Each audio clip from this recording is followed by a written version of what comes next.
Constitución, el decreto, Código Procesal Civil y Mercantil, Código Civil y listo.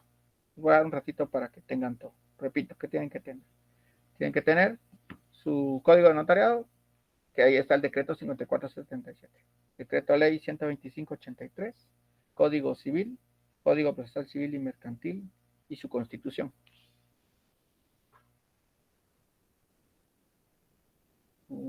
Vamos a dar un minuto para que lo tengan y empezamos.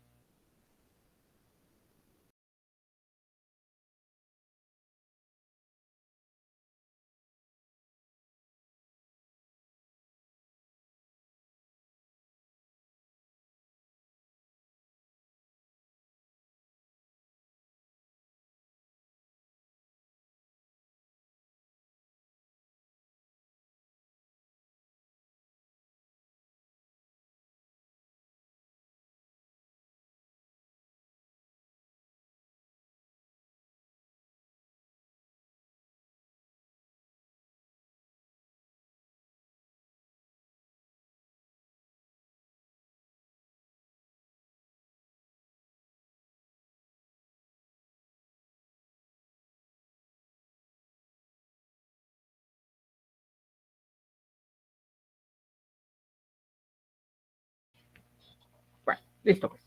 Empezamos. Muy bien, hoy vamos a hablar sobre una ley muy particular. Vamos a dejar ahorita de un lado los procesos de jurisdicción voluntaria que están en el decreto 5477 y nos vamos a pasar a una ley en particular. Entonces vamos a hablar primero vamos a definir qué es un área urbana, porque vamos a hablar sobre la rectificación rectificación del área de un bien urbano. Entonces, un área urbana, yo recuerdo que el año pasado, el antepasado, sí, Karen.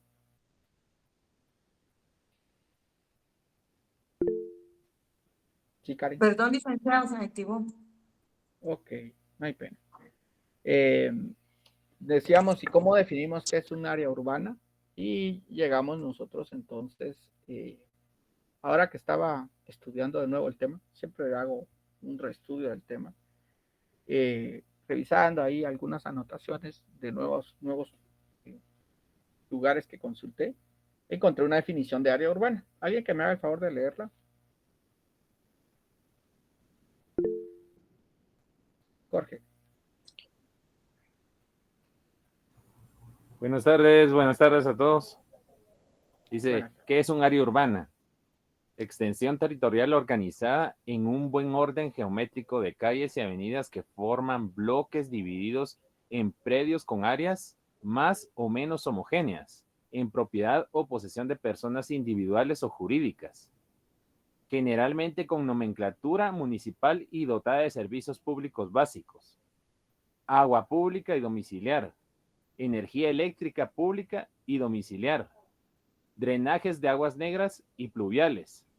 Dice, tomado el manual de evaluación inmobiliaria de la Dirección de Catastro y Avalúo de Bienes Inmuebles citados por Sánchez, año 2022.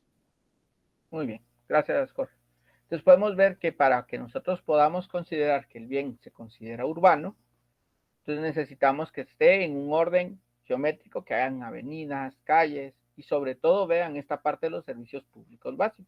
Pero puede ser que sea, por eso es que cuando les dicen, ustedes ven ahora las notificadoras, dicen venta de lotes urbanos.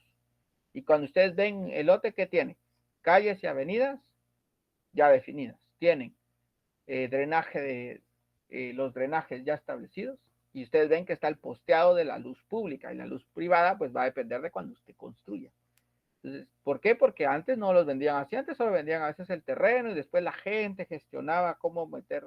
Yo recuerdo que, por ejemplo, pasó en la comunidad, si no estoy mal, en algún momento histórico de la comunidad, no tenían luz, por ejemplo. Entonces la gente fue buscando cómo introducían la luz, luego cómo introducían, cómo hacían las divisiones de calles y les asfaltaban y todo ese proceso para poder llegar a lo que actualmente pues ya es una parte del área urbana que sería la comunidad. ¿Alguna pregunta sobre la definición de área urbana?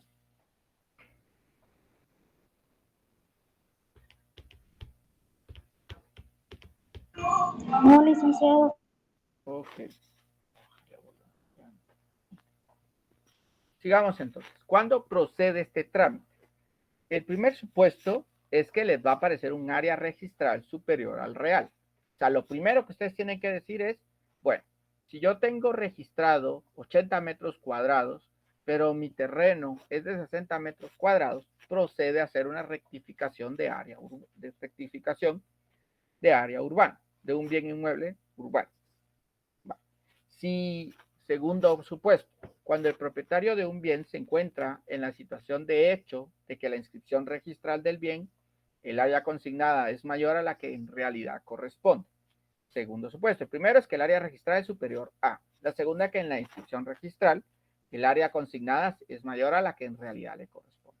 Y lo tercero es que aplica únicamente a bienes inmuebles urbanos. Inmuebles urbanos. Y entonces aquí vienen tres o dos cosas donde no vamos a aplicar este proceso. Primero, si es al revés, si es que el área real es más grande que el área registral, no procede. ¿Ustedes se recuerdan de lógica? ¿Recuerdan que cuando vieron lógica estaba la premisa mayor, la premisa menor y la conclusión? ¿Recuerdan haber visto eso? Levanten la mano si recuerdan haber visto eso en lógica. Premisa mayor, premisa menor y conclusión. Muy bien, vale. Entonces nuestra premisa mayor es que el área registral sea superior. Que haya un área registral. Un área registral. Nuestra segunda premisa es que haya un área real.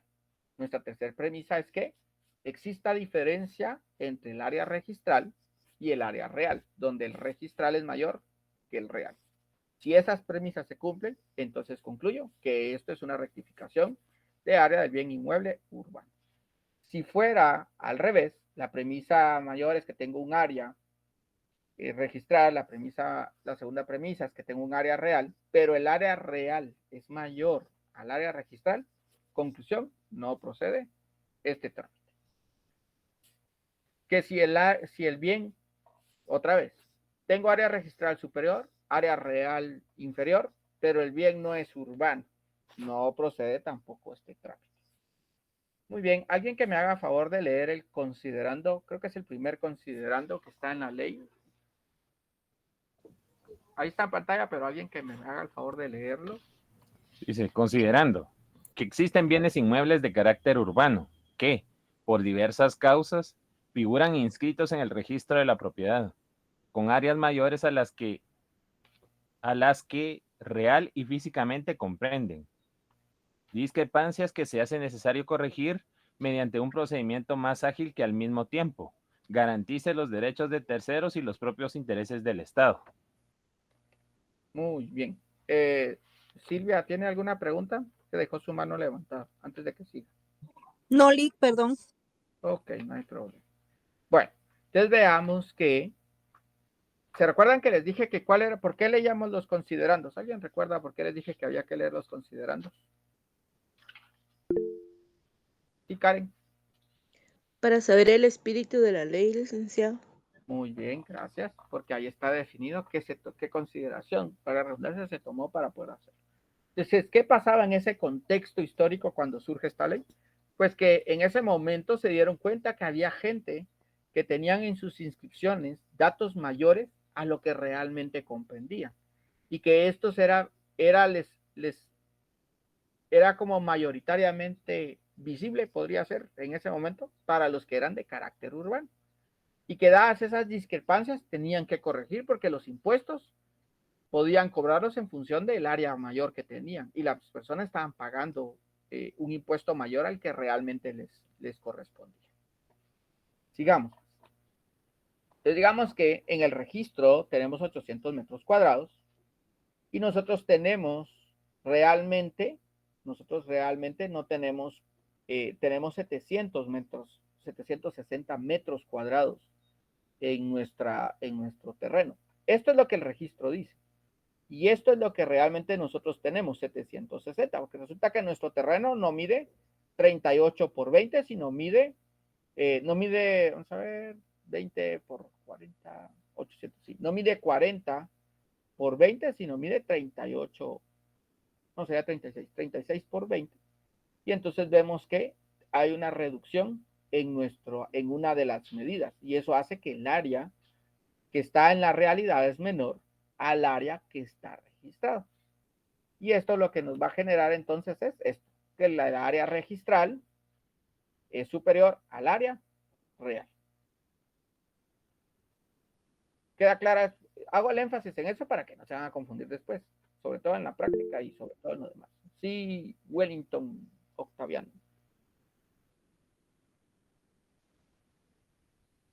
Wellington.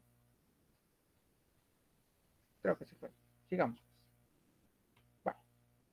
¿Qué peculiaridad tiene este proceso? Por lo general de ahí es cuando les digo, pregunta examen. Uno es el único caso que el notario suple una función administrativa es en la rectificación de área de bien inmueble urbano. Es el único donde el notario hace una sustitución o suple una función administrativa. Segundo, que tiene como requisito esencial del acta que la declaración del interesado debe hacerse bajo juramento, por lo cual dentro de la redacción del acta se debe advertir previamente su declaración lo relativo al delito de perjurio. Entonces, esta es de las actas donde debe de ir bajo juramento, que él está diciendo que el área real es menor que el área registral. ¿Dudas con las dos peculiaridades del proceso?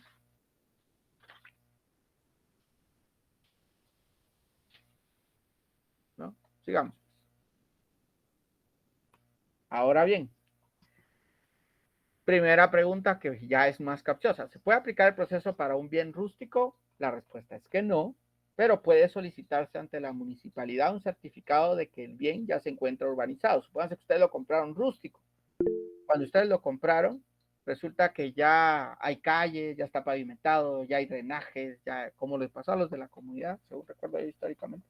Y entonces ya el bien ya no se considera un bien rústico. Entonces ustedes pueden ir ante el notario, ante la municipalidad, piden una certificación para que ellos garanticen que el bien ya cuenta con servicios urbanos, que ya tiene una dirección asignada, que ya tiene, y se hace se autoriza una escritura pública de declaración jurada, donde se hace constar todo esto, y eso pues no es parte de lo que vamos a desarrollar, pero lo encuentran en el artículo 1130, numeral 2, literal B del Código Civil, y 1132 del Código Civil, 1130 y 1132. Sí, Sharon. Disculpe, licenciado, no sé si podría ahondar un poquito más en lo del bien rústico, o es el artículo que usted ahorita mencionó, 1130 y 1132 del Código Civil. Es que me perdí un poquito ahí. O sea, ¿cómo sería la diferencia de un bien rústico con uno urbanizado? La diferencia está en la definición que ya tenemos de cuándo es un bien urbanizado, que fue la primera que discutimos. Si no cumple con lo que establece esa definición, entonces podemos decir que el bien es rústico, aunque esté en la cabecera o aunque esté en el centro de la ciudad, pero si no cumple, por ejemplo, que tenga drenajes, luz pública, luz privada, que no tenga servicios básicos, que no tenga una dirección, que no tenga calles definidas geométricamente. Si no cumple con esos parámetros, entonces el bien se considera rústico, para darle la respuesta A. Ok. Muchísimas gracias, licenciado. Ok, entonces en este caso solo se puede hacer este pedazo que está en morado en el caso particular que el bien se compró como rústico, pero actualmente ya debiera ser considerado urbano. ¿Queda clara esa parte? Ese trámite es otro trámite que no es el que estamos viendo, pero solo es como para ver la salida que se puede hacer. ¿Queda clara esa parte?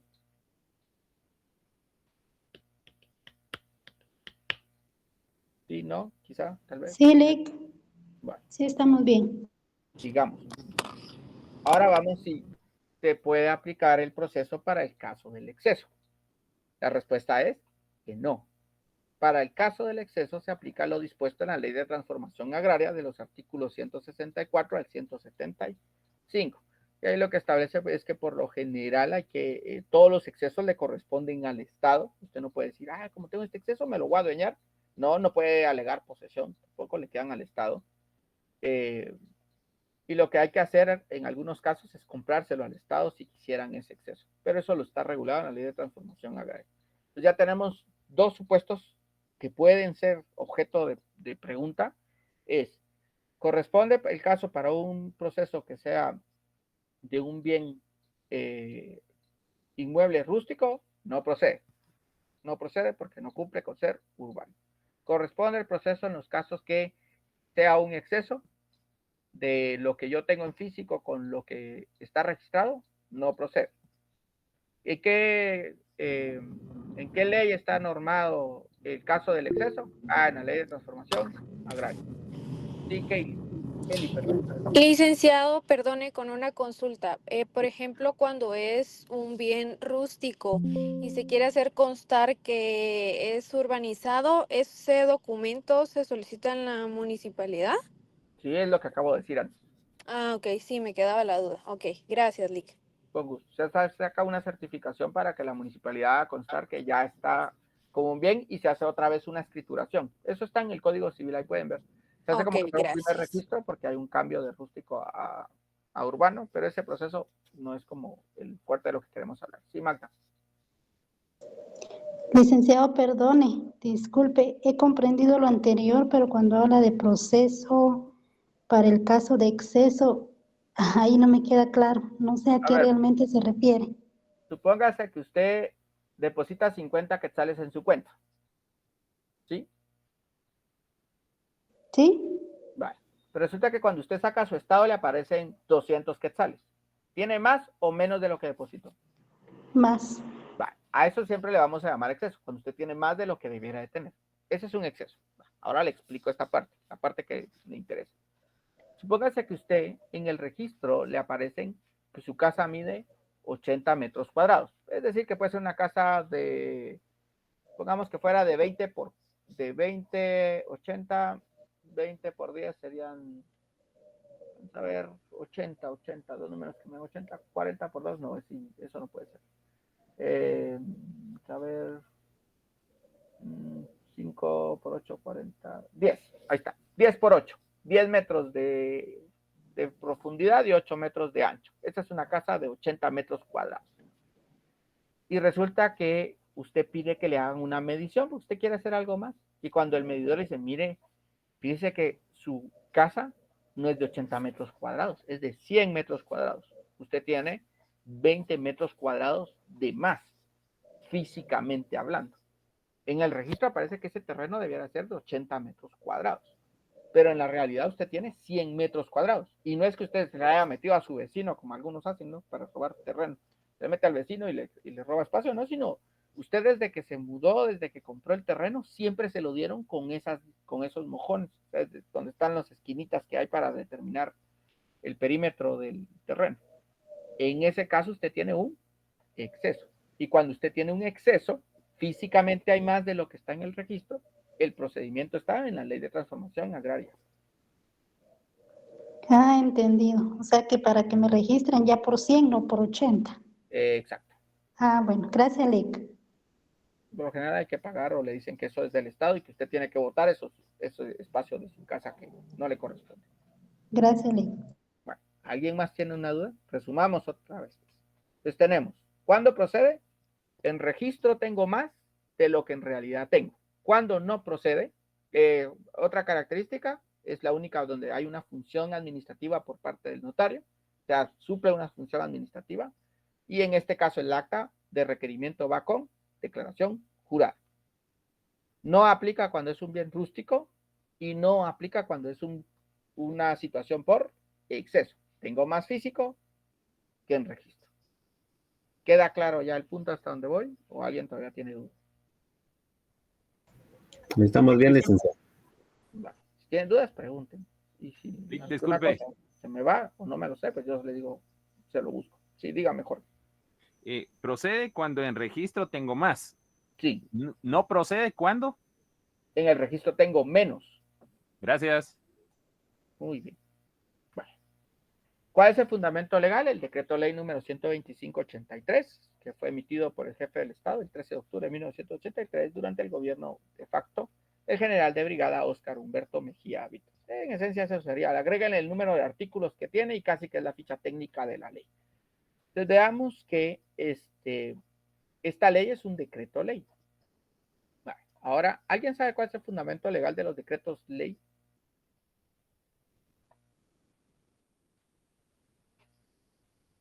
Es pregunta de privado, por cierto. Sí, Jorge. No estoy muy seguro, pero es cuando un gobierno de facto, o sea, lo instituyó. Eso es lo que creo, Lick. Pero no me respondió la pregunta, pero sí. O sea, sí es un decreto ley, es eso que me acaba de decir, pero no es la respuesta a la pregunta que es. ¿Alguien sabe el fundamento legal de los decretos ley? Pregunta de privado, de verdad, y la hace en la fase privada. ¿No? Vale, pues les voy a ahorrar un montón de tiempo. Ahora sí, sacan su constitución. Sí, Lilia, Elizabeth. ¿Sí saqué mi constitución? No. Elizabeth. ¿No? No. Muy bien, vámonos a los... Perdón, Nick, se me activó. Ok, no hay problema. Vámonos al final de su constitución, al final de su constitución, la última página de su constitución. Y ahí van a ver que están todos los diputados que escribieron nuestra constitución. Nos vamos hasta el inicio, hasta cuando fue creada nuestra constitución. Luego tenemos las disposiciones transitorias y finales. Está el artículo 23, 24, 25, 26, 27. Y antes de esas disposiciones transitorias y finales están las disposiciones, bueno, hay dos disposiciones transitorias y finales acá. La que vamos a ver está en el artículo 16. ¿Alguien me puede hacer el favor de leer el artículo 16 de las disposiciones transitorias y finales de la Constitución Política de la República de Guatemala? Yo, Artículo licenciado. 16. Lo va a leer. Decreto ley. Bueno, Luis, después lee. Sí. Se reconoce la validez jurídica de los decretos leyes comandados del Gobierno de la República a partir del 23 de marzo de 1982, así como a todos los actos administrativos y de gobierno realizados de conformidad con la ley a partir de dicha fecha. Bueno, entonces aquí tenemos cierta situación. El decreto ley es del 83 y esto dice que es a partir de 1982. No hay problema. Ese es el fundamento legal de por qué es válido este decreto ley, aunque haya sido instituido como en un gobierno de facto, es decir, que llegó a la fuerza o de alguna manera, por lo general es a la fuerza, al poder estatal, y que los decretos no fueron elaborados utilizando el proceso legislativo que está regulado en la Constitución actual, se considera una normativa vigente todavía, sumado que no ha habido otra que regule este proceso. Ahí está. Si les preguntan cuál es el fundamento legal de los decretos ley, el decreto ley, el fundamento legal, está, no lo van a decir de memoria, simplemente se me permite tomar mi constitución, toman su constitución, van a las disposiciones transitorias y finales y ahí van a ver que en el artículo 16 está el fundamento legal de los decretos ley. Listo. Con mucho gusto, Karen. Hay unas que no le voy a dar porque la idea es que investiguen, así como en algunos casos toca leer, es bueno que ustedes lean. Ahora bien, solo un paréntesis. El Código Civil es un decreto ley, el Código Procesal Civil y Mercantil son un decreto ley, pero el fundamento legal de ellos no los ampara el artículo 16. Realmente hay una situación compleja porque estos están amparados por la Constitución de 1965, que fue la Constitución que estuvo, esa 1965, si no estoy mal, fue en el gobierno antes de Peralta o en el gobierno de Peralta Sur. Y él es el que establece el Código Civil, el Procesal Civil y Mercantil. Ese es el fundamento legal de esos decretos ley. Pero como esta Constitución ya no está vigente, realmente estas leyes siguen vigentes por la razón de que no hay otra ley que lo sustituya. Como no hay forma de que, no podemos decir que ya no se puede usar el Código Civil, sino eso es por cuestiones que no hay otra ley, seguimos usando el Código Civil como un decreto ley. Pero eso es otra situación. Bueno. Entonces, para que tenga validez jurídica un decreto de ley, pues un decreto de ley es porque entró en vigencia durante un gobierno de facto, como dijo Jorge. Además, fue realizado sin cumplir el proceso establecido en la Constitución Política de la República de Guatemala, por ello se llaman leyes de plumazo, se lo van a leer ustedes en algún libro por ahí cuando estudien su fase privada. Y su reconocimiento legal se encuentra en el artículo 16 de las disposiciones finales y transitorias de la Constitución Política de la República de Guatemala de 1985. Muy bien, seguimos. Ahora nos vamos al al vamos a ver, segundo considerando. ¿Alguien que me haga favor de leer el segundo considerando?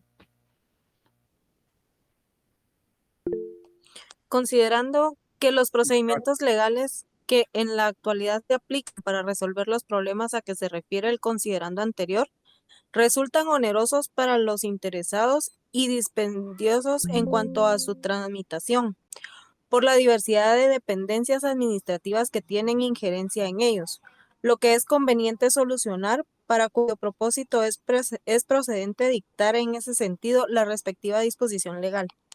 Vale. Si seguimos en el contexto, lo que sucede es que en ese entonces había muchas instituciones que tenían que pasar por varios procesos para que le rectificaran el área.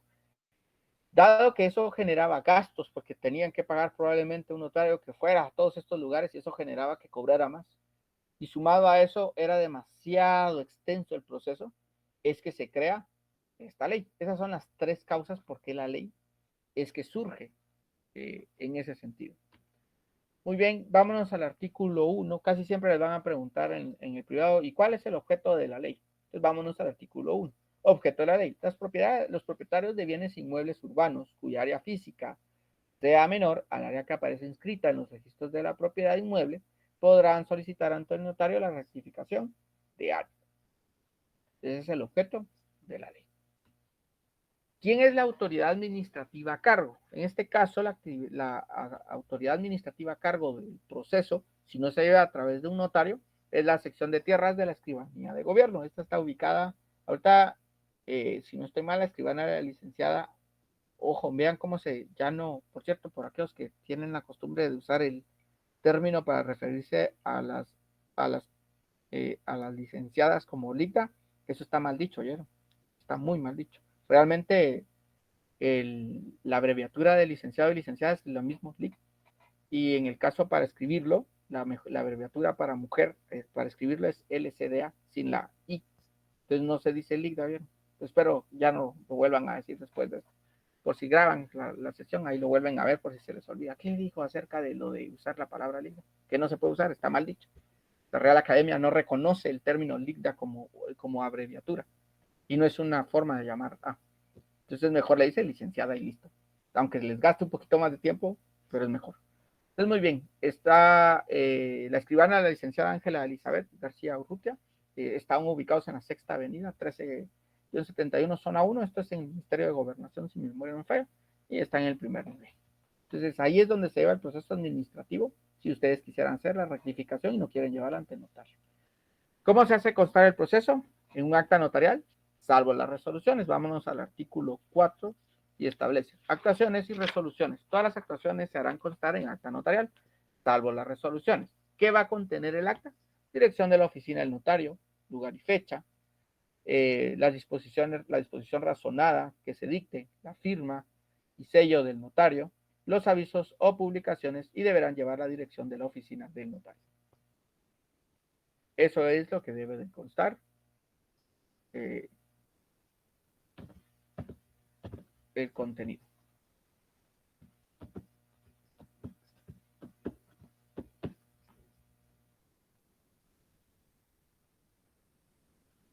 ¿Les gustan los emoticones, verdad? Muy bien, Ronald. Licenciado, me quedó una duda en la diapositiva anterior, donde decía quién era la actividad administrativa. No logré comprender quién era o no puse la atención debida, pero... La sección de tierras de la Escribanía de Gobierno. Esa es la Autoridad Superior Administrativa. Es la autoridad con la que se puede tramitar. Bueno, ok, gracias, licenciado. ¿Qué forma se puede realizar el trámite? Pues se puede realizar el trámite de manera notarial y el trámite de manera administrativa. Nos vamos al artículo 5. Alguien que me haga el favor de leerlo. Distinto a los que ya participaron, por favor. Artículo 5. Opción al trámite. Los interesados tendrán la opción a acogerse al trámite notarial o al trámite administrativo del expediente según sus intereses. En todo caso, no obstante haber iniciado el trámite notarial, el interesado en cualquier momento puede disponer que el mismo se continúe en forma administrativa y viceversa. En el caso que el interesado decida proseguir el trámite en forma administrativa, el notario deberá enviar las actuaciones a la sección de tierras para los efectos consiguientes. Muy bien. Gracias. Entonces, ¿hay opción al trámite aquí? Sí, solo que o se lleva por la vía administrativa o se lleva por la vía notarial. Solo les voy a hacer aquí una observación porque estaba leyendo mi ley. Aquí lo copié mal yo de mi ley para acá. Ahí es ese contenido de las resoluciones.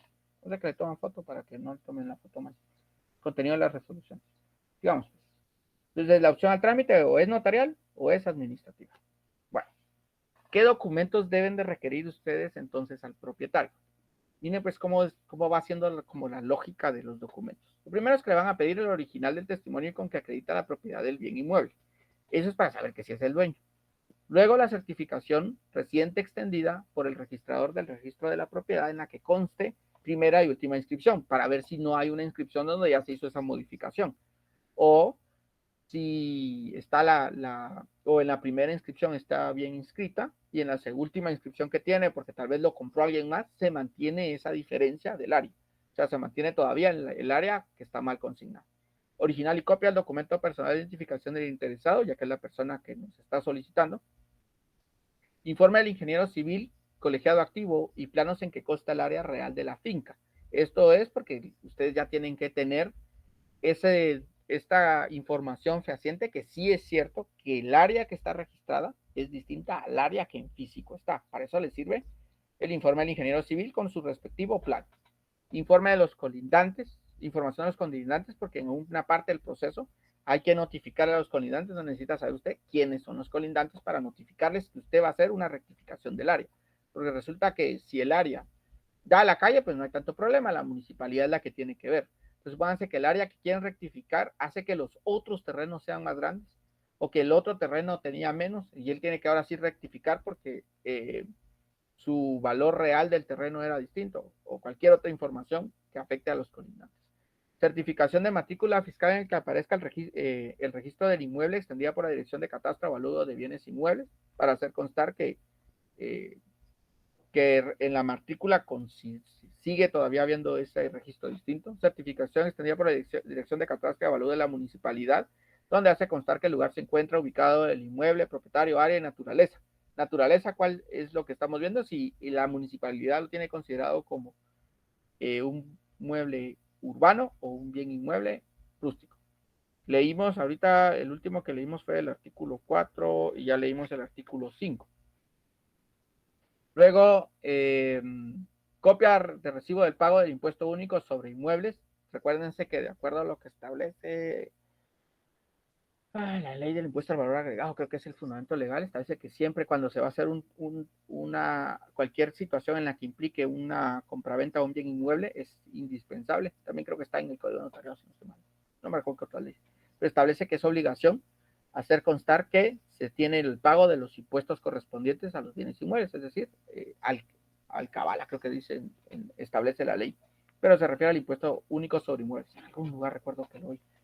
No recuerdo si fue en el Código Civil o no. Bueno, toda esa documentación ustedes tienen que tenerla a la vista. Con esa documentación usted tiene la certeza en papeles que lo que está diciendo la persona es cierto. Pero para cubrirlo, porque usted no es experto o medidor y no va a ir a ver. Y no sabe si el ingeniero civil, tal vez el señor le dijo, ni siquiera lo midió y solo le dijo, ¿cuánto quiere que le ponga de área? Tanto. Ah, vale, entonces le vamos a poner el área para que le hagan para que tenga usted la rectificación. O sea, hay como muchas variantes que usted no puede hacer, o sea, no puede dar fe completamente de que las cosas son así. Por eso es que esta acta de requerimiento va bajo juramento, porque así el compromiso le queda al requirente y no le queda a usted. ¿Dudas con los documentos? ¿Dudas con los documentos?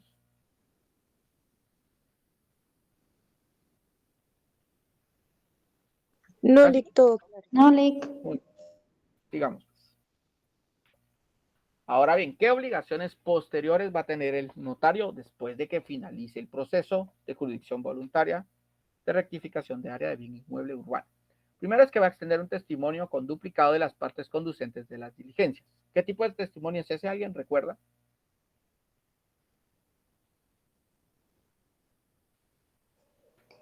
Según dicen, el mal llamado primer testimonio. No, porque no es una escritura pública. Ah, cierto, Lic. Regresen a su curso de notariado, todos creo que vieron eso. ¿Cuáles son los tipos de testimonio? La clasificación mayor, ¿cuál es? Testimonio y testimonio especial. No, ahí no es. Otra vez, más atrás, hay una subclasificación previa. Hay una clasificación previa a esa que ya me dijeron.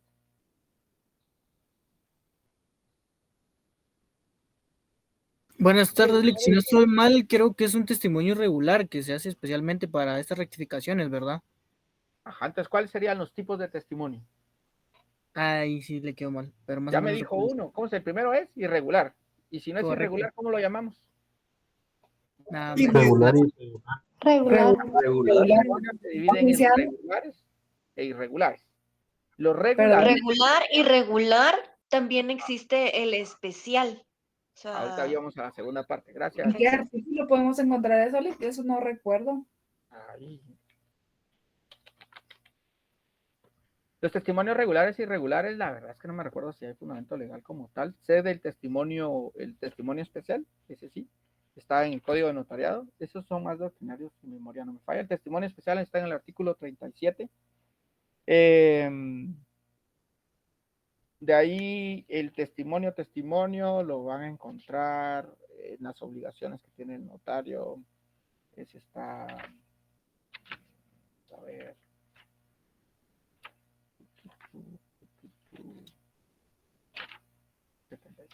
No.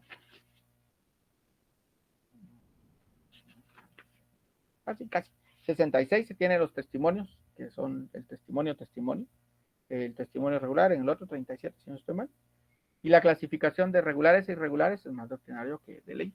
Pero, entonces teníamos, los testimonios se clasifican en regulares y irregulares, los regulares se clasifican en testimonios y testimonios especiales, y los irregulares pues no tienen mayor clasificación, solo como irregulares. Este es un testimonio irregular, no es que sea una escritura pública, sino se le denomina un testimonio irregular, y que va conduplicado de las partes conducentes de la diligencia. Las partes conducentes las establece la propia normativa y a veces el mismo registro dice que necesita de todo el expediente, no van a entregar todo el expediente, sino ciertos documentos para hacer constar que el trámite se ha llevado a cabo y que se va a hacer el registro.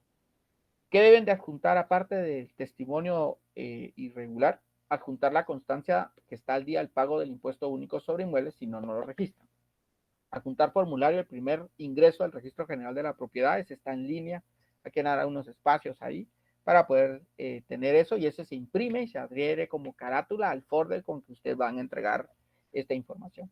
Aviso notarial a la dirección del catastro municipal de avalúo de bienes inmuebles y a la municipalidad. ¿Para qué? Para que ellos hagan esa rectificación en sus registros y no sigan teniendo la dificultad, que es el objetivo de hacer esto. Y por último, remitir el expediente al Archivo General de Protocolo.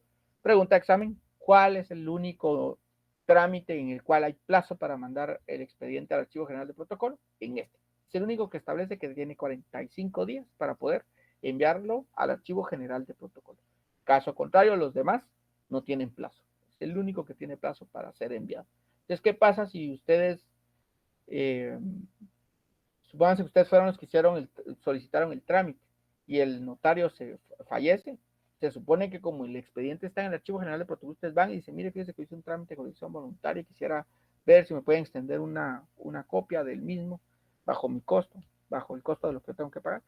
Ah, pero no está. Y nunca le hicieron el registro, por ejemplo, en catastro municipal ni en el catastro general. Le toca volver a hacer todo el procedimiento. Por eso es importante que el notario lo envíe. ¿Dudas con las obligaciones posteriores y los documentos necesarios para el trámite? ¿Dudas? Sí, Ronald. Licenciado, entonces sería 45 días que se debe remitir el expediente, pero cuando ya está finalizado, ¿o qué es lo que envía a los ya el expediente completo. O sea, ya usted terminó, ya le entregó sus testimonios a la persona y le dice, bueno, con esto mis servicios han finalizado, ya me puede pagar mis honorarios, cobra sus honorarios y hace usted el envío al Archivo General de Protocolo. Ok, gracias, licenciado.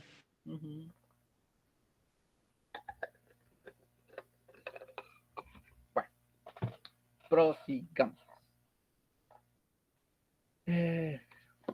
Y aquí está el trámite. Este trámite es un poco largo. Entonces veamos, pues, ¿cómo empieza?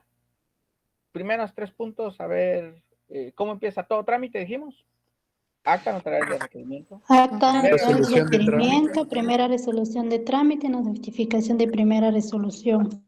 Veamos qué observaciones hay a la par. Uno, esta acta notarial, pónganle un asterisco cuando hagan ustedes, porque esta acta notarial debe de ir bajo juramento. ¿Por qué? Porque ya vimos que la ley así lo establece.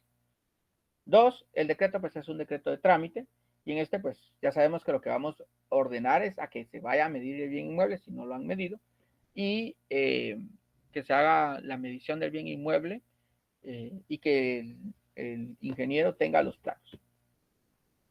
Tres, notifican tanto al ingeniero que va a ser el que va a medir los planos y lo notifican al promovente, ¿no? O la persona que hizo la gestión. Se hace un acta de discernimiento del cargo. Ustedes cuando trabajan en el Estado ven que hay unas actas de toma de posesión y hay actas de discernimiento del cargo. El acta de discernimiento del cargo es cuando él es notificado, por decirlo así, que va a llevar a cabo el proceso y que él acepta llevar a cabo ese proceso de hacer esta medición. ¿Qué va a adherirle? Como es un acta notarial, 10 quetzales de timbre notarial y 50 centavos por hoja de timbre fiscal. Ya que tenemos nuestra acta notarial de requerimiento con la declaración jurada, nuestra primera resolución donde ordenamos la medición, nuestra notificación tanto a la persona que hizo la solicitud junto con el ingeniero, y él ya aceptó hacerlo, entonces él va a hacer las mediciones y redacta un informe que le denominamos el informe del medidor. Este informe debe de ir adherido un timbre del Colegio de Ingenieros con el valor de 1 quetzal. Ya que tenemos este informe, entonces emitimos una segunda resolución de trámite, donde lo que estamos haciendo en esta segunda resolución de trámite es que recibimos los documentos y ordenamos notificar a los colindantes y a la intervención de la Procuraduría General de la Nación. Hacemos la notificación a los vecinos colindantes, que puede ser personalmente o por medio de edictos, al no poder ser personal. Ustedes van, le tocan al vecino y el vecino nunca abre, entonces usted publica un edicto y eso hace las veces de notificación. ¿Dudas con el paso 1, 2, 3, 4, 5, 6? Voy por el de la oposición. ¿Dudas hasta ahí?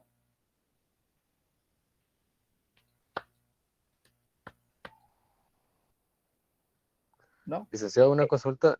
Sí. ¿Los edictos los coloca en la municipalidad? Los edictos los publican en el diario. En el diario. Ah, ok, gracias. Sí. ¿Se recuerdan que ya ustedes leyeron el decreto que establece el cambio de lo del diario, en el diario oficial de otra mayor circulación por el del portal electrónico del diario de Centroamérica? ¿Ya leyeron esa ley? Pues que les quedó de tarea leer. Sí, Lilia. Muy buenas tardes, licenciado. Buenas tardes, Lilia. Como referente al expediente que tenemos que elaborar de la ley de tramitación electrónica de los edictos, yo tengo una duda si nosotros podemos como simular ese edicto o editando algo o alguno para poder colocar referente al expediente que estamos haciendo o colocamos cualquiera. Lo ideal sería que simulen uno. Le toman una captura y lo que hacen es que eso es fácil de hacer. Hasta el ChatGPT se lo podría hacer si quisiera. Pero lo que hace es que toma la hoja, toma una captura de pantalla del diario de Centroamérica y lo que hace es que encima pone usted la imagen de su publicación y listo. Ya. Así de fácil. Muy bien. Gracias, Lee. Sí. Kiabet. Interesante. Gracias, Lick. Mi duda es, bueno, es parecida a la de la compañera, pero, por ejemplo, con respecto al expediente que nos dejó, que en este caso es en el cambio de nombre, para el edicto, yo estaba revisando nuestros ejemplos porque también, o sea, no sé si tenemos autorizado utilizar los ejemplos que tenemos detrás del libro. Y hay ejemplo de edicto, no sé si me puedo guiar por ahí también o obligatoriamente tendríamos que simular que está en la publicación del Diario de Centroamérica. Por lo menos la parte de la publicación sí sería bueno que lo hicieran como me lo preguntó Lilia. Y recuerden que no es cambio de nombre, estamos hablando lo único que tienen ahorita es una identificación de tercero. De tercero. Ah, sí, también tenía esa duda. Entonces voy a rectificar mis apuntes. Ok, solamente en esa notificación y en el edicto. Bueno, gracias, Lick. Muy bien, como no me preguntaron del trámite, entonces voy a seguir. Bueno, ya que tenemos la notificación a los vecinos colindantes, entonces se puede dar la oposición. Ojo cómo se da la oposición aquí, miren. Si hay una oposición por 8 días, se da si se remite a la autoridad administrativa. ¿Quién es la autoridad administrativa, dijimos? La escribanía de gobierno. Entonces, en la escribanía, ellos revisan el expediente. Si declaran con lugar, la oposición se archiva. Si lo declaran sin lugar, miren qué interesante, lo devuelven al notario y el notario sigue el proceso. Esa es una cosa peculiar de este trámite. No es como los otros. Lo toma el juez y ahí se fue. Sino aquí hacen la resolución de la oposición a favor con lugar o sin lugar. Y si es con lugar, archivan, sin lugar, regresan al notario para que el notario siga el trámite. Si no hay oposición, sigue el trámite y entonces le dan en ambos casos cae. Sin lugar, no oposición, cae a la audiencia de la Procuraduría General de la Nación. Se da audiencia a la Procuraduría General de la Nación, esta tiene 3 días para evacuar y luego ya hay una resolución de auto final. Con la resolución de auto final, entonces llevamos ahora 2 caminos. La remisión del testimonio de las partes conducentes y el respectivo inscripción al Registro General de la Propiedad. Y junto con ello debemos de dar aviso al DICABI, a la matrícula fiscal, y por último entregar el expediente al Archivo General de Protocolo. Y termina el proceso. ¿Dudas con la última parte? Miren que este trámite, eso es importante e interesante que vean que ¿cuál es el único trámite que a pesar de haber oposición, lo continúa el notario? ¿Cuál es el único trámite donde el notario sustituye una función administrativa? ¿Cuál es el único trámite que tiene plazo para la entrega al Archivo General de Protocolo? ¿Qué otra cosa? ¿Cuál es el único trámite que hasta ahorita hemos visto? La verdad es que no recuerdo los demás por el momento. Que el acta notarial de requerimiento va bajo juramento. Listo. ¿Dudas con el trámite? Sí, Ronald. Licenciado, entonces en el caso de que, por ejemplo, la autoridad administrativa no admita lo que es el proceso, me lo devolverían a mí como notario y entonces ya vengo yo y continúo, que ahí le daría audiencia a la Procuraduría General de la Nación, ¿verdad? ¿Sería así o estoy perdido? Sí y no. Sí, porque sí se lo devuelven. No, porque no es que le den trámite. Recuérdense que aquí ellos van a declarar con lugar o sin lugar. El tecnicismo es muy necesario usarlo. Porque el dar trámite es que yo presento la oposición y ellos dicen que no van a recibir la oposición. Eso es darle o no darle trámite. Pero usted lo que quiere es que haya una resolución administrativa. Cuando vean esa parte, cuando estén en la fase pública, se van a dar cuenta. Debe haber una resolución administrativa en la cual se va a quedar o con lugar o sin lugar el expediente, lo que están prestando como oposición. Al tener resolución administrativa con lugar, se archiva todo el expediente. Sin lugar, regresa al notario y el notario sigue el procedimiento.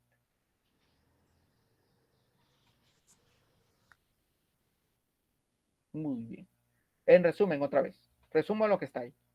Paso número 1, se redacta el acta notarial de requerimiento bajo juramento. Paso número 2, se elabora la resolución de trámite. Paso número 3, se da la notificación a los colindantes, se da la notificación al interesado y la notificación al ingeniero medidor. Se hace el acta de discernimiento de cargo del ingeniero, hace el informe del ingeniero. Se hace, esta segunda resolución de trámite no es necesaria, pero si quieren la hacen. Luego se hace la notificación a los colindantes. Se espera un plazo de 8 días. La notificación puede ser personal o por medio de edictos si no logran localizarlos. Aquí hay una condición para los edictos, que no logre localizarlos. Hago la publicación, no hay oposición, sigo con la audiencia de la Procuraduría General de la Nación, resolución final, remito el testimonio a las partes conducentes para la inscripción correspondiente, aviso a DICABI, a matrícula fiscal y remito al Archivo General de Protocolo. Hay oposición, se lleva ante la autoridad administrativa, esta autoridad administrativa evalúa la situación, declara con lugar la oposición, se archiva, declara sin lugar, regresa al notario, audiencia a la Procuraduría General de la Nación, resolución de auto final, remisión de los testimonios de la parte conducente para la inscripción correspondiente, avisos correspondientes y remisión al Archivo General de Protocolo. Sí, Gladys. Buenas tardes, licenciado. Con una consulta, ¿qué pasa si se declara sin lugar y se devuelve el expediente al notario? O sea, ¿qué tiene que hacer el notario en esos casos para continuar? Para que la puedan declarar con lugar, pues. Es que él no hace nada, lo que pasa que, a ver, pues, cuando presentan una oposición, casi siempre las oposiciones quiere decir que alguien está diciendo que el trámite que se está haciendo es sin lugar, presenta las pruebas correspondientes. Por lo general en este tipo será como algún tipo de audiencia, la verdad es que no establece la ley cómo se va a dar, porque es un proceso administrativo, y los procesos administrativos los regulan la entidad administrativa. Entonces puede ser, mi idea es que la autoridad administrativa debe en una audiencia, recibe el expediente, cita, notifica a las partes, hace una audiencia para el ofrecimiento de prueba y diligenciamiento de la prueba, le notifican a usted que hay oposición, usted llega llega a la parte que opone con los elementos de prueba sustanciales que le permitan generar que el proceso no siga, y usted llega con elementos sustanciales de prueba para que le entregan a la autoridad administrativa, revisa la autoridad administrativa, para poder llegar a determinan que con lugar o sin lugar y listo. Gracias. Pero eso ya es un trámite administrativo, por eso es que no va aquí, porque eso ya es como ajeno, usted no va a tener como mayor incidencia en ese trámite porque es administrativo. Ya se me olvidaron. A ver, alguien que le recuerde a su compañera cuáles son las cosas interesantes de este proceso. Uno que lo haga, a ver si lo tienen para ayudarle.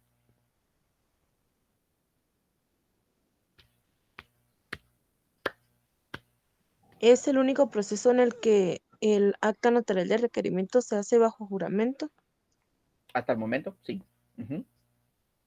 Ya tiene uno. Usted tiene la segunda, quien me preguntó, que es que tiene un plazo para enviar Archivo General de Protocolo de 45 días. Le falta el tercero. ¿Cuál es? Es el único trámite que si le dan, si declara sin lugar, lo sigue el notario. Que lo puede seguir el notario. Si hay oposición, aunque se declare, cuando se declare sin lugar, puede seguir el notario. Bueno, y ahí termina el trámite. Muy bien. Entonces, la resolución sugerida debiera de tener, luego de recibido el informe del medidor, dicta resolución que establezca, por recibido los documentos que justifican y lo demás, ordenar a notificar a los vecinos colindantes y de no presentarse oposición en los 8 días posteriores y que se conceda audiencia a la Procuraduría General de la Nación. Así es como queda la resolución de trámite para seguir el proceso. Como es de trámite, pues sabemos que debemos de adherir 2 timbres notariales de un quetzal. Luego, ya está la publicación del edicto. Sí, vamos a ver si este es real, miren, desarrollo inmobiliario, avanzada sociedad anónima, inicio ante mis oficios notariales, diligencias voluntarias, rectificación de área. Sobre la finca urbana de su propiedad, inscrita en el segundo registro de la propiedad, con sede Quetzaltenango, hoja, número, y ubicado en donde él consta, aquí están dando los datos, miren, con un área inscrita de 9.508 metros cuadrados, correspondientes a un área real de 2.374 metros cuadrados con 48, ahí se comieron el 8, y 8 centímetros. Cito a presuntos interesados y convoco a quienes se consideren con derecho a oponerse en mi oficina profesional situada en tal y tal lugar. Y listo. Es de 2013%. Entonces, ven, así es como queda la publicación. Ahora han de variar un poco más, pero esa es del 2013. Y esto es como para que vean que tiene los elementos, lugar de la oficina, qué diligencias se llevaron, dónde va a estar inscrita, todos los datos de la inscripción, que hay oposición, cuáles son los metros cuadrados que tiene en el registro, cuáles son los metros cuadrados que tiene original en la realidad y que cita para la oposición correspondiente. El testimonio irregular, acá lo menciona, lo establece la misma ley en el artículo número 14, testimonio de inscripción. El notario extenderá testimonio con duplicado que contendrá la resolución, el informe medidor, la opinión de la Procuraduría General de la Nación, el plano respectivo. Con base en el testimonio, el registro de la propiedad inmueble deberá efectuar la operación correspondiente a la rectificación del área inmueble. El notario remitirá aviso de la rectificación a la Dirección General de Catastro y demás. Entonces, ¿cuáles son los elementos que debe constar el expediente para entregar para la inscripción en el registro de la propiedad, la misma ley los establece. Son esos 4. Resolución, informe medidor, opinión de la Procuraduría General de la Nación y el plano respectivo. Con esos 4 lo presentan y hacen el registro. Artículo 15. Archivo del expediente. Al extender el testimonio, el notario pondrá razón en el expediente. Dentro de los 45 días siguientes a esta fecha, lo remitirá al Archivo General de Protocolo para su archivo. La omisión del envío de diligencias hará incurrir al notario en una multa de 25 quetzales que le impondrá la dirección del Archivo General de Protocolo. Esta también tiene una parte de sanción si no se cumple con dicho envío. ¿Y cómo va a corroborar el Archivo General de Protocolo que el envío se dio o no se dio? Pues lo que va a suceder es que al corroborar las fechas del acta de requerimiento y cuando se hace la resolución y que él estableció que ya entregó los avisos correspondientes, ahí va a contar el plazo, que es lo que establece ahí. Indicado esa circunstancia, a extender el testimonio, el notario pondrá razón en el expediente. Este es un testimonio irregular. Voy a corregirle ahí porque no sé por qué quedó ahí testimonio especial, si es un testimonio irregular. ¿Dudas? Disculpe, licenciado, fuera del tema hay una compañera que está preguntando por el link del grupo, pero yo no lo tengo. Si fuera posible, perdón. ¿Qué número de clase llevamos, pues? Como sexta, ¿no? Según mis cuentas. Está bien. Por eso ya no lo puse, porque yo ya después de 5 clases pensé que ya estaban todos en el grupo. Por eso no lo puse esta vez, pero voy a ver si lo pongo en algún momento. Bueno. Dejó venir el audio, pero ya terminamos el proceso. Sigamos. Ahora, aquí está lo que pedían. La licenciada se quedó de ver si nos lograba conseguir un expediente como el anterior. Mientras tanto, pues vamos a discutir este, que es el que está basado en lo que establece algún libro.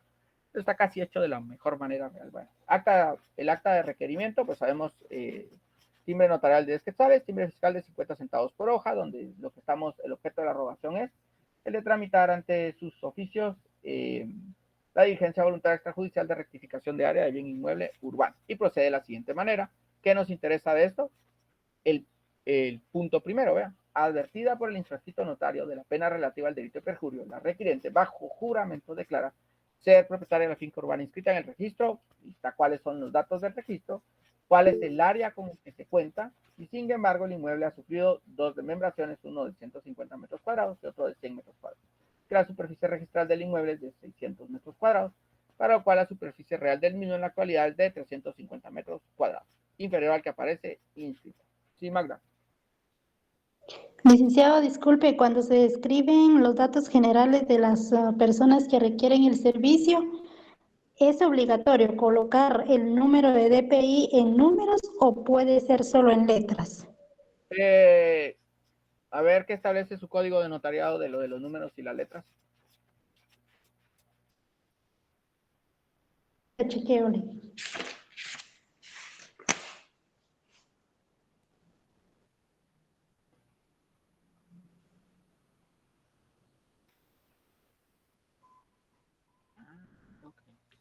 Pues no indica, o sea, indica acá la identificación de los otorgantes cuando no los cuando no los conociere.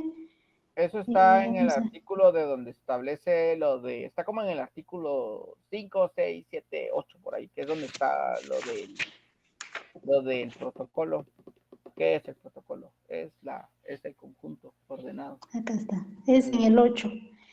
Es la colección ordenada de las escrituras matrices de las actas de protocolización, razones de legalización, firmas y documentos que el notario registra en conformidad con esta ley. La 9 habla de las escrituras matrices. ¿Qué más hay? Y la 10, el protocolo, vamos a ver el 12, se abre como el primer instrumento que el notario... Es el artículo 13. 13, llevamos. En el artículo 13, numeral 4, dice que en todo el instrumento las fechas, números o cantidades se expresarán con letras. En caso de discrepancia entre lo escrito en letras y cifras, se estará lo expreso en letras. Ujú, exacto. Entonces, realmente el número no es necesario, de todos modos, si hay discrepancia, siempre va a valer lo que sea en letras. Gracias, Lick, porque solo coloqué la en letras, no coloqué en números, por eso tenía duda. Gracias. Ujú. Muy bien, sigamos pues. Entonces, porque ahorita ya estamos viendo para analizar. Luego de que ya tenemos el primero, vean, consta de la declaración jurada, el registro, cuáles son los datos registrales, cuáles son los metros con que consta en el registro, cuáles son los metros reales, cuáles son las medidas y colindancias con las que tiene. Luego, ¿quién es el propietario? ¿Quién es el propietario de quiénes son los colindantes? O sea, ¿quién tiene en cada uno de sus lados? Y luego ya estamos en la parte. Recuerden que como es el acta de requerimiento, ¿qué son las pruebas que está ofreciendo él? Certificación de extendido por registro de la propiedad, informe de medición inmueble, objeto de los presentes diligencias, el nombre del ingeniero. Luego ya está en virtud de lo anterior, que es lo que solicita, que sean promovidas diligencias voluntarias de rectificación de área inmueble urbano ya identificado, que se tengan por presentado los documentos acompañados y que se nombre ingeniero civil propuesto con el objeto de medir el bien. Que sean notificados los colindantes y en lugar señalado o en su lugar que haga la publicación de edictos que corresponda, oportunamente se audiencia procuraría. Y aquí ya es el trámite. Se extienda y que una vez se inició el expediente se remita al Archivo General de Protocolo para su custodia. No habiendo más que hacer constar, se finaliza la presente a 30 minutos después de su inicio, en el mismo lugar, fecha que se encuentran, firma y sello del notario y firma de la persona. Ese es el acta de requerimiento. Luego la primera resolución, que con base al acta de requerimiento, los dos timbres que corresponden, se tiene por iniciar las diligencias, por presentar el documento acompañado, que se tiene lugar para recibir notificaciones de los colindantes, quién va a ser el ingeniero propuesto para medir, que se ordena que él haga la medición, que se dé oportunamente audiencia a la Procuraduría General de la Nación, que se dicte la resolución correspondiente y cualquier cosa de lo solicitado sea realizado oportunamente. Los fundamentos de ley, firma y sello del notario. Ya que tenemos la primera resolución, hacemos la notificación en la ciudad de Guatemala el 18 de marzo del 2023 en la oficina profesional ubicada en notifíquese personalmente la resolución que antecede esta fecha al señor Gustavo Tonel Barrios Aguirre, quien enterado firmó y doy fe. La firma y firma del notario. Luego la notificación al ingeniero, donde se hace ver que él va a ser la persona encargada de hacerlo y quien aceptó el nombramiento del medidor del bien inmueble. O sea, él ya aceptó el nombramiento y ahora hacemos el discernimiento del cargo. El discernimiento del cargo es igual a un acta. Damos un acta de discernimiento del cargo. Aquí está el nombre del ingeniero, sus datos. Recuerda que es colegiado activo, por eso hay que hacer constar que es colegiado activo. Documento personal de identificación, extendido por el registro. ¿Y cuál es el objeto? El propósito es que se le discierna el cargo de medidor dentro de las diligencias voluntarias extrajudiciales de rectificación de área de bien urbano, promovidas por el señor Gustavo Tonel Barrios Aguirre. Entonces vean que aquí está el nombre del ingeniero que va a hacer la medición y cuál es el trámite que se está llevando y quién fue la persona que solicitó el trámite. Y para ello, entonces ya manifiesta el requiriente que está debidamente enterado del cargo que ha recaído y cuáles son las obligaciones que tiene. Segundo, el infrascrito notario hace constar que el requiriente deberá presentar qué es lo que debe de entregar en la medida realizada dentro de un plazo, cuál es el plazo que le están otorgando, que ese no hay plazo en la ley, ustedes lo definen. Tercero, en virtud de lo anterior, se dice el cargo al requiriente. Luego ya lo cierra. Firma y sello del notario y firma del nombre. Y este es el ejemplo, digamos, de cómo quedaría ya el informe. Entonces, él establece que con base a la medición técnica que se hizo en tal dirección, a cargo del medidor entre las diligencias voluntarias extrajudiciales, promovidas por el señor, y que él dice que las características de la finca que presenta el inmueble es posible comprobar que se realizaron 2 desmembraciones del inmueble en origen. Sí, hable, Gladys. Licenciado, disculpe, solo con una consulta. Cuando estemos trabajando lo de la rectificación de área, como este informe, este sí lo podemos hacer a computadora. Habíamos quedado en la última clase que todo lo que hace el notario a mano, todo lo que obtiene el notario de alguien más, lo pueden hacer a computadora. Gracias. Vale. Como siempre alguien graba, ahí quedó grabado. Todo lo que hace el notario a mano, todo lo que hace alguien más, a computadora. O una editado o algo más. Bueno, Y aquí ya se hace ver cuáles son los datos con los que corresponden y ese es el informe de, este es el plano, un ejemplo de plano, porque la verdad es que es buscado, un ejemplo de un plano, cómo debe constar el plano, la firma del ingeniero y todos los datos. Luego de ello, ya tenemos la segunda resolución, que en esta lo que vamos a hacer es darle por notificado a los colindantes, que se va a notificar a los colindantes y que se va a dar la audiencia a la Procuraduría General de la Nación. Se da el acta de notificación para cada uno de los colindantes, la señora Carlota Guerra Castro, donde está ubicada ella, fue parte de a qué parte vecina de la casa da, y quien entrega su contenido, objeto de validez, objeto legal, acepta, ratifica y firma y da. Entonces aquí la señora sí estuvo de acuerdo, firma de la persona y notas. Estas son actas de notificación. El otro colindante, y el otro colindante, que en este caso estaba, sí, está el alcalde municipal, pues está ahí el nombre del alcalde municipal. ¿Por qué? Porque puede ser que esta dé a la calle. Cuando da a la calle, entonces ya no tienen un... Recuérdense que los colindantes están a la izquierda, derecha, adelante y atrás. Izquierda, derecha puede haber alguien, atrás puede ser que haya que haya otro vecino, y al frente hay una calle. Entonces ahí tienen que notificarle a la municipalidad de donde esté ubicado. Entonces está aquí el señor alcalde y su nombre. Firma y sello de que lo recibieron y la firma y demás. En este caso, pues él no va a dar, él no firma. Por lo general no sale ni a firmar, ni siquiera buenos días sale. Entonces, pues aquí hacen constar que no firmó y que únicamente lo recibió la secretaria. Luego, a ver, yo hago constar que no fue posible hacer de forma personal la notificación, que es lo que decía, la constancia que no pudo hacerlo, entonces que únicamente se hace la publicación del edicto para que él se entere. Entonces se hace el edicto del proceso que se está llevando. Y luego hace una constancia. Esto lo maneja mucho el doctor Ricardo Alvarado Sandoval con el doctor Gracias, el hecho de hacer todavía como ciertas resoluciones que hagan constar que él ha cumplido con los plazos, como para hacer constar que va para que no haya lo que decía. ¿Cuál puede ser una oposición que alguien diga? Es que fíjese que no se cumplieron con los plazos. No, mire, como recuerde que el notario tiene fe pública. No, de acuerdo a lo que establece, yo lo publiqué en tal fecha y en tal fecha se vencía el plazo y no hubo ninguna oposición. Luego, el dictamen de la Procuraduría General de la Nación. La Procuraduría General de la Nación se lo dirigen al notario, el asunto con la rectificación y el solicitante quién fue. Entonces ya redactan la Procuraduría General de la Nación que revisaron el expediente, que ya que revisaron el expediente no hay ninguna dificultad y opina que es procedente acceder a lo solicitado, o aquí tendría que decir, y opina que no es procedente, o procede o no procede, es lo único que va a decir la Procuraduría General de la Nación. ¿Quién firma? Y firma y sello. Ya tenemos el de la Procuraduría General de la Nación. Luego ya tenemos la resolución final. Como es una resolución final, esta resolución es más larga.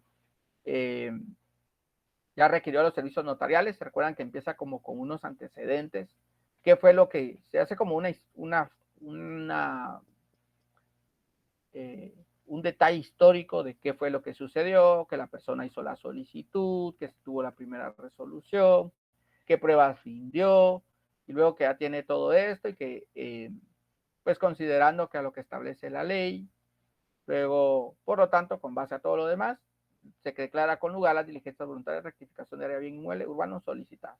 Y en consecuencia se declara la extensión física que efectivamente le corresponde a la finca urbana inscrita en el registro y finaliza la resolución.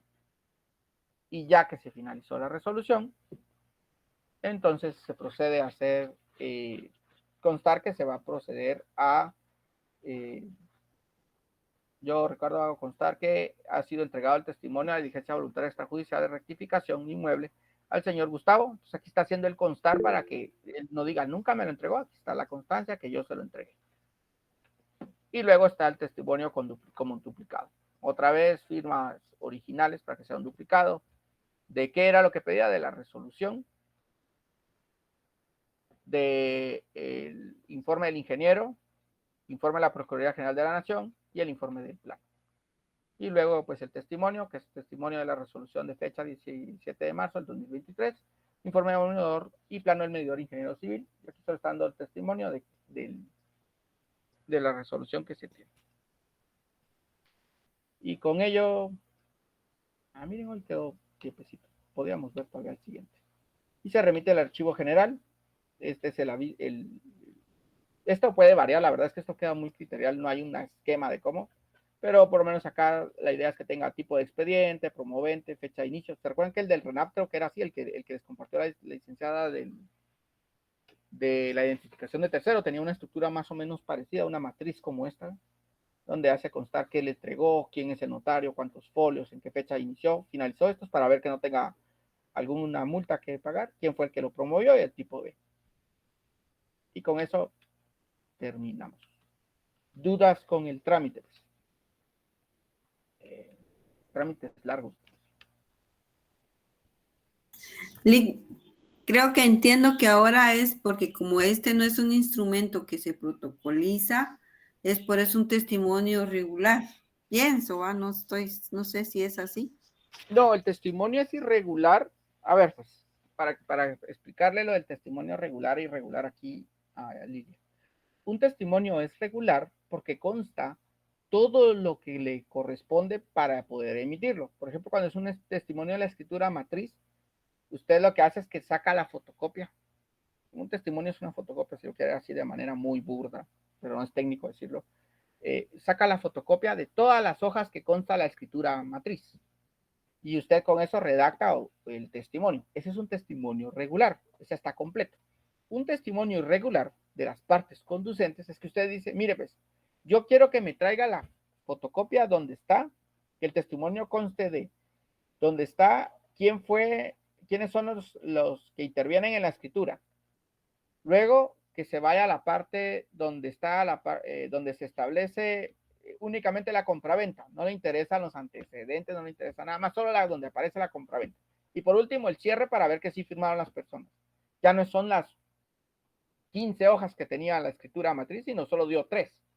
Por eso se vuelve irregular, porque no está completo. Muy bien. En este caso no estamos dando todo el testimonio de todo el expediente, o sea, no estamos dando un duplicado de todo el expediente, sino solo de las partes que la ley establece que debemos de entregar. ¿Preguntas?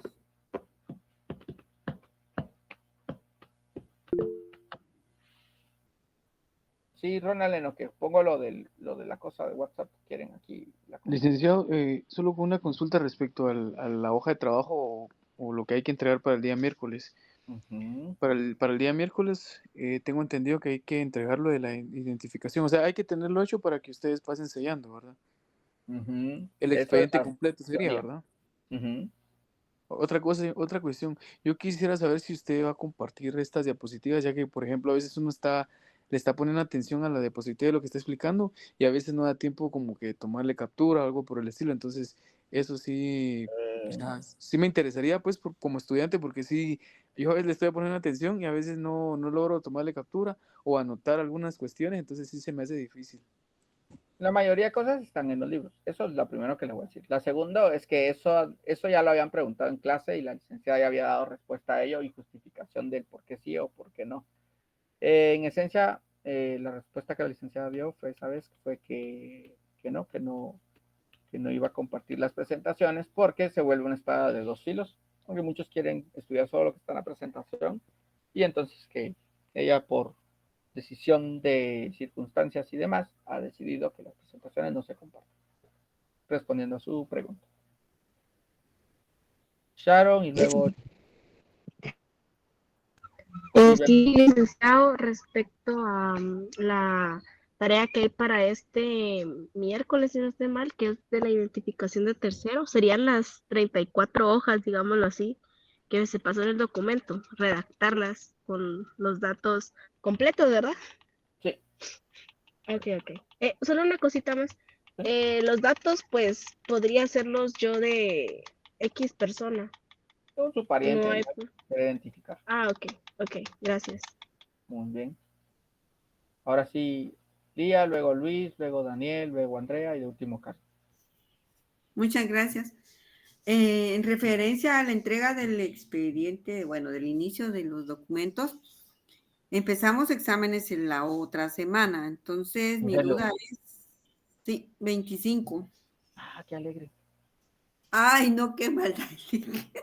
Lo único que nos va a dar tiempo, no sé, porque tenemos que estudiar y otras cosas. O sea que la otra semana empiezan exámenes. Sí, no vamos a tener para clases para entregar. Déjeme que le comente a la licenciada, porque la verdad es que no nos habían pasado publicación de fechas de exámenes. Porque puede ser que ella me diga, entonces cambiemos la fecha de entrega y que no lo entreguen si no vamos a tener clase. Esa es una. Dos, la otra, eso sí teníamos bien calculado porque ya me dijo el examen viene hasta la clase que demos el jueves. Eso sí ya lo habíamos como calibrado. Por eso es que dimos hoy este trámite porque era el trámite completo y mañana vamos a ver. Son 2 trámites que se dan mañana, que es el de el patrimonio familiar, constitución de patrimonio familiar, y el otro es un trámite que es bien sencillo, que es el trámite de identificación, no, reconocimiento de edad, creo que es el nombre del trámite. Pero le voy a mencionar lo de la fecha de examen. Gracias por el dato. Luis. Licenciado, muy buenas tardes. Fíjese que yo la semana pasada, por una situación de fuerza mayor, ¿verdad? No pude asistir a la clase presencial. Y ya me puse al día y ya me explicaron lo de la tarea de este expediente, ¿verdad? Lo que tengo duda yo es si es únicamente esto del expediente de redacción o también hay que hacer ese PDF que nos habían enviado de hacer como unos mapas, esquemas. Es que esa es toda la tarea del segundo parcial. Ahorita lo que hizo la licenciada es como decirles, bueno, adelanten el primer trámite. Ahorita ya llevan 2 trámites, rectificación de área y el de identificación de tercero. O sea que ahorita ya deberían de empezar a elaborar su segundo expediente. Para que cuando terminemos el trámite más largo, que sería el proceso sucesorio, les diga a la licenciada, muy bien, hoy es la última clase de proceso sucesorio. El examen es en 2 semanas. La otra semana me traen ya su expediente, ya empastado con sus generales para recibirlo como su tarea que tienen que entregar. Ese es el objetivo de que no les agarre el tiempo. Entiendo. O sea, los expedientes, pongámosle identificación de tercero, es el ejemplo, ¿verdad? Como dijo como dice la compañera que tiene 34 páginas ese documento, pongámosle, después de terminar esa redacción hay que empastarlo. No, hasta que termine todos los expedientes. Todos. Todos. Y los esquemas que un PDF ya viene lleno y el otro viene vacío, también hay que agregarlos, ¿verdad? El vacío nada más. El vacío. Pero lleno, perfecto. ¿verdad? Con usted a mano. Sí, ¿No?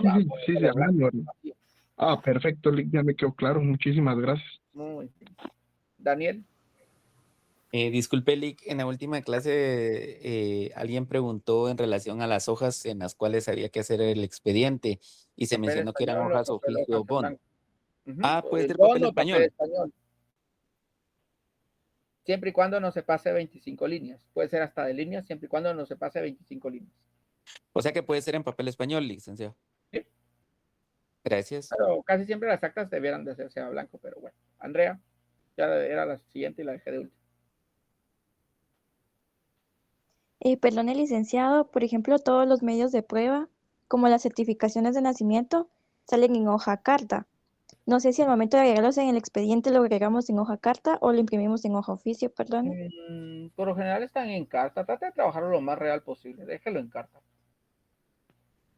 Ok, gracias. Muy bien. Hay una librería, una venta no es librería porque si no serían venta de libros. Hay una empresa que se dedica a vender leyes, que no voy a decir nombre, que tiene un subempastado que podrían adelantar con eso, si pueden hacer. Ya saben cómo se llama el trabajo, ya saben quién es su catedrática, ya saben qué sección están, ya saben su nombre. Entonces lo que pueden hacer es, y ese es como atornillado, entonces lo que pueden hacer es pedir que les hagan ya sus carátulas, digámoslo así, para que ya solo van armándolo y van metiéndolo de una vez, van archivándolo, van archivando, porque ya el día que van a entregar, recuerden que son muchas secciones, y a veces todos quieren ir a pedírselo en ese momento y se les va a acumular el trabajo. Mejor pídanlo ahora, así su Semana Santa, ahí están ustedes en el puerto echándose sus últimas redacciones y ya después que regresan ya con su documento ya armadito para solo entregar. Recomendación que les doy, pero ya queda a discreción de ustedes. Muy bien, Karen. Perdón, Lix, había dejado la mitad levantada. Era también la misma pregunta que había realizado Lilia, ya que como la otra semana empezamos exámenes, regularmente está el problema de que no hay salones disponibles, entonces para saber si se van a recibir las clases de forma virtual o... No, por lo general no se queda, a menos que depende de qué instrucción de la universidad, porque eso es lo que al final define. Si la universidad dice, no hay, las clases no hay clases porque hay que ir a cuidar exámenes, o no hay que dar clases porque tienen que estudiar, pobrecitos. Entonces, o hay que dar clases. Cualquiera de las tres opciones, depende de la instrucción que den en la universidad. Brenda, Lisette. Buenas noches, licenciado. Solo con la misma pregunta del trabajo. O sea que el miércoles ya hay que llevar de estos dos procesos que hemos visto, la identificación de tercero y la rectificación de área urbana. Solo el de tercero primero, porque es el que dejamos hace 15 días. Bueno, hace 8. Gracias, licenciado. Muy bien. Magda. Licenciado, acá, bueno, yo tenía duda porque estoy trabajando en hojas oficio, en blanco, pero acá creo que me resuelve la duda del artículo 13 porque indica acá, por rigurosa orden de fecha, dejando de instrumento a instrumento solo el espacio necesario para las firmas. O sea que ahí sí no hay necesidad de aplicar solo 25 líneas, pueden ser más. No, siempre son 25 líneas y él firman las personas por lo general cuando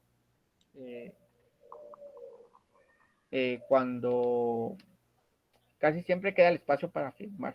Ahora, recuerde que no son escrituras matrices. Como no son escrituras matrices,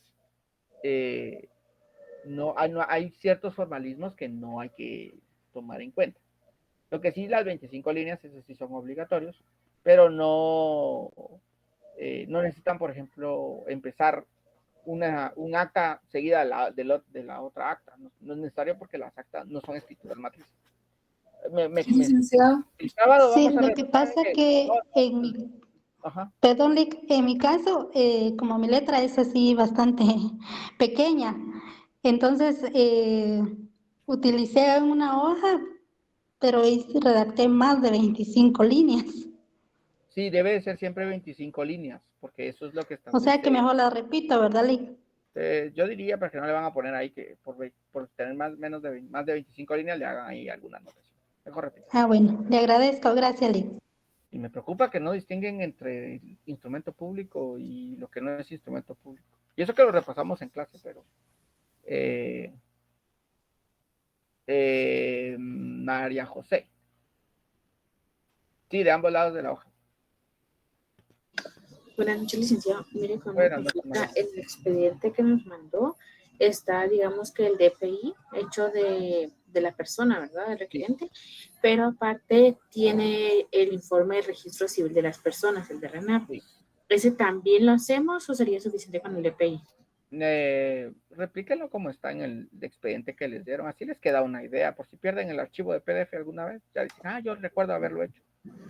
Ese es el objetivo de compartirles un expediente, que vean cómo está el expediente hecho real. Ok, gracias. Y mi otra pregunta, fíjense que las hojas de papel español, como uno las consigue en PDF en internet, yo las imprimí en hojas papel bond y esas estoy usando, ¿está bien? Mientras que sean 25 líneas, usted y yo felices. Ok, perfecto, gracias. Muy bien, Ronald. Lic, en el caso de que yo esté usando hojas tamaño oficio, debo respetar las 25 líneas, entonces sí. yo lo estaba haciendo así, o sea, casi que llenando la hoja. No, son 25 líneas, Ronald, porque es que es lo que establecerá. Y si usted ve las impresiones de actas, alguna vez ha visto un acta impresa, siempre es como su cuestión de los notarios de siempre poner las 25 líneas, porque es como el tamaño estándar de los documentos notariales. Tania. Buenas noches, perdone, ¿podría ser tan amable de repetir otra vez lo del empaquetado? Es que justo cuando lo estaba explicando, como que se me tocó la señal y no logré escuchar. Pausa, antes de que siga con eso. No, Eric, lo que me estaba diciendo, no recuerdo quién. Fue la niña que le dije que felices ella si lo hacía yo en 25. Creo que fue María José. Es que ella encontró hojas de papel español en digital, y lo que está haciendo es imprimiéndolas porque probablemente le sale más barato imprimir que comprar.